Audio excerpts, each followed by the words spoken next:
തൃശൂരിൽ യുവാവിനെ വെട്ടിക്കൊലപ്പെടുത്തിയ സംഭവം. ഓടി രക്ഷപ്പെട്ട മുഖ്യപ്രതിയെ ഓടിച്ചിട്ട് പിടികൂടി പോലീസ്. തൃശൂർ പെരുമ്പലാവിൽ യുവാവിനെ വെട്ടിക്കൊലപ്പെടുത്തിയ സംഭവത്തിൽ മുഖ്യപ്രതി പിടിയിൽ. ഓടി രക്ഷപ്പെട്ട പ്രതിയെ പോലീസ് ഓടിച്ചിട്ട് പിടികൂടുകയായിരുന്നു. തിരച്ചിൽ നടക്കുന്നതിനിടെയാണ് കൊലപാതകം നടന്ന വീടിന് സമീപത്ത് ഉള്ള വീട്ടിൽ നിന്ന് പ്രതി ലിഷോയ് ഇറങ്ങി ഓടിയത്. പ്രതിയുടെ പിന്നാലെ ഓടി പോലീസ് പിടികൂടുകയായിരുന്നു.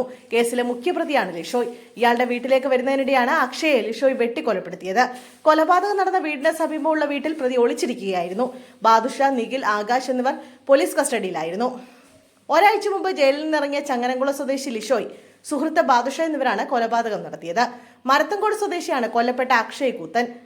പെരുമ്പിലാവ് ആൽത്തറ 4 സെന്റ് കോളനിയിലായിരുന്നു സംഭവം. കടുവലൂർ സ്വദേശിയും നിലവിൽ മരത്തങ്കോട് വാടകയ്ക്ക് താമസിക്കുന്ന ആളുമാണ് അക്ഷയ്. ഇന്നലെ രാത്രി 8:30യോടെയാണ് സംഭവം. അക്ഷയും ഭാര്യയും ലിഷോയുടെ വീട്ടിലെത്തിയപ്പോഴാണ് ആക്രമണം. ഭർത്താവിനെ ആക്രമിക്കുന്ന കണ്ട അക്ഷയുടെ ഭാര്യ തൊട്ടടുത്ത വീട്ടിലേക്ക് ഓടിക്കയറുകയായിരുന്നു. ലഹരി കച്ചവടക്കാരാണ് അക്ഷയും ലിഷോയും ബാദുഷയും.